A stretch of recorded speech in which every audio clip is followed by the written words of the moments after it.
Ahojte, takže prvé video, ktoré som pre vás spravila o topánkach, ktoré sme použili alebo teda nosili na našom výlete, malo 27 minút a teda to dnes skúsi spraviť ešte raz a byť efektívnejšie, aby ste mali šancu to dopozerať do konca. Čiže prvá dôležitá vec je, my chodíme na boso strašne veľa a sme barefoot a v barefoot topánkach sme už asi 5 rokov a trvalo nám asi 2 roky, keď sme sa naučili chodiť na boso. Pokiaľ chodíte v bežných teniskách alebo proste v normálnej obutvi a počuli ste, že barefoot topánky sú super na túru, pre vás nie.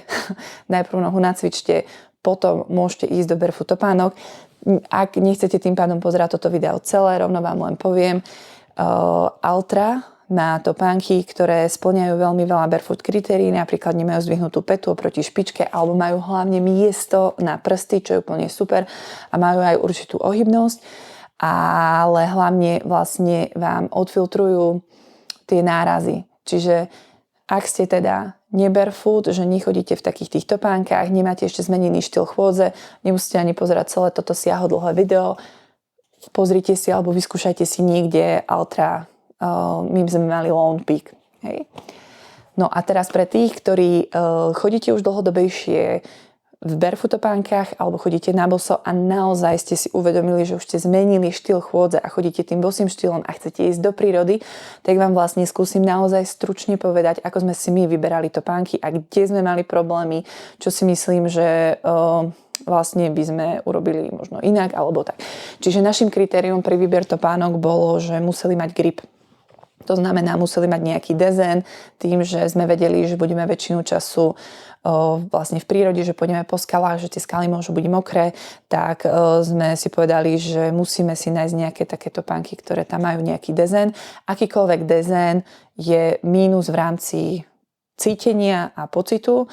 To znamená, treba sa zmieriť s tým, že nebudete cítiť každú skalku. Pokiaľ ale celý deň máte kráčať, tak je to pozitívum, pretože tie nohy sa tak rýchlo neunavia. Čiže náš výber, tu už sú rôzne, ale náš výber prvotný, s ktorým sme začali, je tento.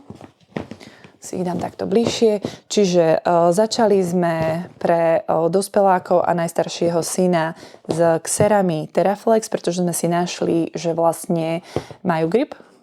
A potom chlapcom malým tam nemali takúto úplne trailovú verziu, tým sme zobrali vlastne Viva. Pokiaľ aj budete hľadať, aké sú dobré alebo ideálne topánky, barefoot topánky na dlhé traily, tak presne nájdete buď tieto Altra, v ktorých chodí veľa ľudí, ale ako vravím, ideálne pre ľudí, ktorí nie sú zvyknutí chodiť naozaj na boso, a pre tých, ktorí chcú ísť barefoot topánky, sú to Viva. Tieto Viva vlastne tiež s gripom. Myslím, že sú to Primusy, nie som si istá, nechcem klamať, alebo potom som našla tieto Teraflexy. My sme teda skúsili Teraflexy, lebo Viva sú nám už úzke, proste tým, ako sme dlho bosí, no tak už sa tá noha roztiahla tak, že hoci na začiatku boli super, ale teraz už sa nám zdajú úzke. A keď nám prišli, tak som si povedala, že to akože lepšie topánky som v živote nikdy na nohe nemala.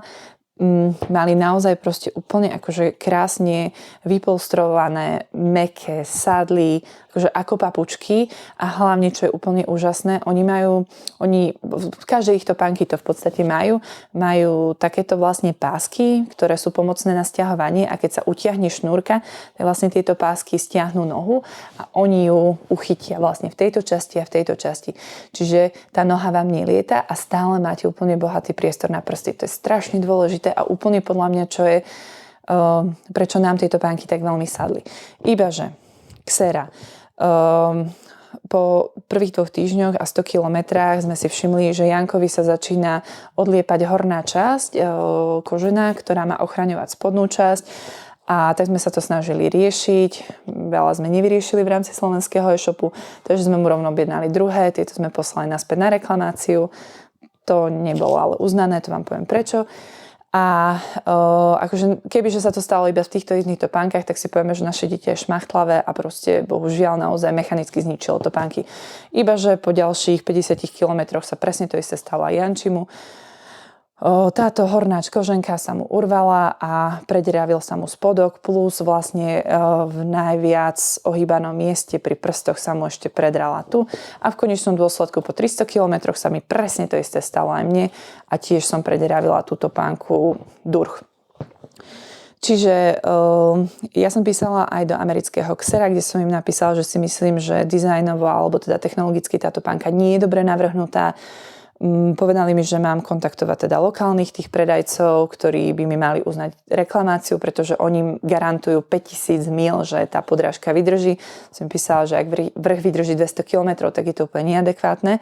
No ale na Slovensku zase odpísali, že topánky boli používané a že tým pádom ich poškodil Jančko sám a tieto ostatné topánky dospelácké sme kupovali zo zahraničia, kde sa domôcť nejakého tohto práva bolo o ničom. Nakoniec Alexero napísal, že je ochotné nám vymeniť tieto topánky so 60% zľavou, akože keď si zoberieme ďalšie kusy s tým, že si ale zaplatíme aj poštovné do Ameriky, lebo ich musíme poslať naspäť, aj vlastne to naspäť. Myslím si, že je to od nich akože veľmi šľachetné, že sa to snažia riešiť, aj keď si musíme prepočítať, či keď to celé pošleme a tam a späť poštovné, či to nevyjde v konečnom dôsledku rovnaká cena. A nemyslím si, že výmena za tú istú obuv, čiže za Teraflex je vhodná, lebo stále si myslím, že to riešenie takéto dvojité nie je vhodné. Avšak, ako som na začiatku spomenula, proste najlepšie a najpohodlnejšie topánky, ako sme kedy mali, vydržali s nami tých 300 km, teda minimálne tie moje, a tak som hľadala potom, či nerobia niečo iné a nakoniec som našla, že robia Messi. Toto. Xero Mesa, ktoré tiež dole mali grip a ten vrch je robený úplne inak. Je to lisovaná vlastne táto časť, ktorá to sťahuje na spodnú časť, ktoré s nami teda strávili alebo prešli tých posledných 200 km a nevidno na nich ani len náznak akéhokoľvek odlepenia. Čiže tu si myslím, že tú technológiu už vymakali. V čom sú ale iné je, že nemajú také polstrovanie, toto vnútorné, a ja som sa cítila trošku nepríjemne v rámci pety, aj keď akože stále oproti vývám, ktoré som mala trošku v období medzi jednými rozpadnutými a týmito, to bolo úplne úžasné, lebo naozaj som si myslela, že tie vývá ma zachránia, ale boli úplne hrozne tuhé a vôbec mi nesadli. No a Janči mal vlastne medzi týmito topánkami a týmito mal tieto Ultra Peak, ktoré síce povedal, že sú pohodlné, najmä keď sme išli po betóne, avšak mu nedržali tak dobre nohu. Vôbec sa v nich necítil isto. Keď sme išli po nejakých, cez nejaký, že to bude tak kopec v sklone, hej, že sme išli po takom traverze, tak mu hrozne utekala tá noha, že naozaj toto stiahnutie, že tá noha je tam tak pevne, je úplne úžasné. No a vlastne tie naše deti, oni boli v týchto vyváčoch, ktoré, ale samozrejme tie deti, oni nedali 800 km, hej, že Kolománko ten dal, dajme tomu tých, ja si to nepamätám, ale dajme tomu, on dal možno tých 600 a Stanko dal v tom možno 200-300 kilometrov, kde samozrejme okopali hneď špičky, ale v čom je super, tie detské výváže, oni tam majú ako keby ešte takú ďalšiu pevnú vrstvu a tým pádom, aj keď to dieťa skope, no tak stále tam nie je diera. Čiže áno, proste vyzerajú možno obžuto a tak akože vypoužívanie, ale funkčne sú stále super, hej, a aj tie spodky nie sú nejaké zdrané. No a potom sme mali ešte sandále, ktoré chlapci čiastočne aj striedali. Janko vlastne došiel v sandáloch, lebo sa mu rozpadli aj ďalšie Xera presne na tom istom mieste a plus ešte sa mu tam ale aj odlepila podrážka. A ako sandále sme stretli vlastne aj tých turistov, ktorí išli v sandáloch. My sme mali sandále od Xerov a úplne nám nesadli. Janko to v tých sandáloch došiel a akože vyzeral, že je spokojný, ale ako to vyzúvanie a vyberanie skaliek je tam samozrejme častejšie. A ani jedný z týchto pánov, ktoré sme mali, neboli vodoodolné a mali sme ponožky nepremokavé, čo bol úplne super ťah, lebo tým pádom sme nemali nejaké veľké topánky. Za mňa toto bola prvá naozajstná turistika, kedy sme išli v teniskách, že sme nemali nejaké veľké boty. Myslím si, že pri 10-nohej, to znamená 5-člennej rodine, Je to neskutočné ušetrenie miesta, že ideme v teniskách a hlavne tým, že keď bolo mokro, a napríklad ja viem, ako deti chodia v gumákoch alebo v nejakých takýchto topánkach, že to vôbec nedrží na nohe a tá nepremokavá ponožka proste s teniskami, ktoré sadnú a ktoré majú grip, tak naozaj si skákali po tých kamienkoch a sa im nešmýkalo. To bolo pre mňa veľmi dôležité. No a vlastne aj to, že tá noha musela pracovať, bolo super. Ale samozrejme nie je to ako na boso, párkrát som sa aj vyzula, ale proste som sa bála toho, že nedokážem tak rýchlo reagovať, keď deti budú niečo potrebovať a tým, že sme boli v záprahu s vozíkmi, tak čiže som sa bála, že tá noha ako keby že spravím nejaký taký pohyb, nad ktorým sa nezamyslím a že by som si ju mohla nejakým spôsobom zraniť.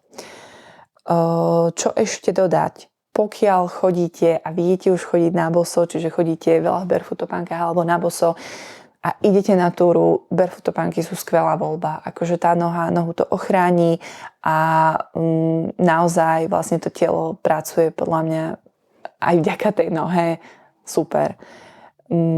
Pokiaľ ale nechodíte v barefoot topánkach a iba ste počuli, že je to super, alebo pozeráte toto video a myslíte si, že áno, je to super, nechoďte v tom. Naozaj si môžete tú nohu zbytočne poškodiť, alebo ak chcete ísť na nejaký prechod, vždycky treba pomaly, určite odporúčam tie altry, alebo teda nejakú topánku, ktorá nemá ten rozdiel medzi pätou špičkou.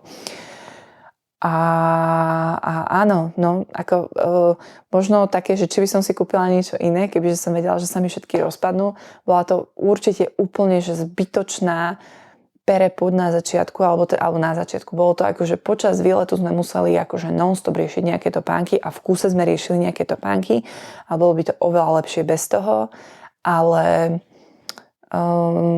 akože proste tie Xerato Flexy sú stále jednoznačne najlepšie topánky, aké som na nohe mala. Takže či by som si ich nekúpila, neviem. Podľa mňa by som si ich znovu kúpila. Akože tak na začiatku, kým by som prišla na to, že sa trhajú. A tak, takže dúfam, že vám to na niečo bude, možno keď sa budete rozhodovať pre ďalšie topánky. Ešte možno to, že ak vám vlastne tie vyvá sadnú, tak kľudne do toho i choďte. To len, že my už máme proste tak rozšaptané veľké tie nohy, že sú nám úzke. A čo sme aj stretli ľudí, ktorí boli barefoot na výlete, dokonca na SMPčke, tak buď väčšinou prevládali vyvá, kde ale samozrejme všetci mali problém s touto časťou, ktorá sa proste trhá a je to slabým článkom akejkoľvek barefoot obuvy. Myslím, že ešte sme stretli aj v Mereloch a potom vlastne Xerami a ešte ďalšia baba. Čiže už to ľudia chodia aj v barefoot topánkach, ide to, ale opatrne. Myslíte na to, že tá noha musí teda vedieť chodiť v barefoot topánkach. Prajem veľa podnetných krokov a krásny čas strávený v prírode. No, tak.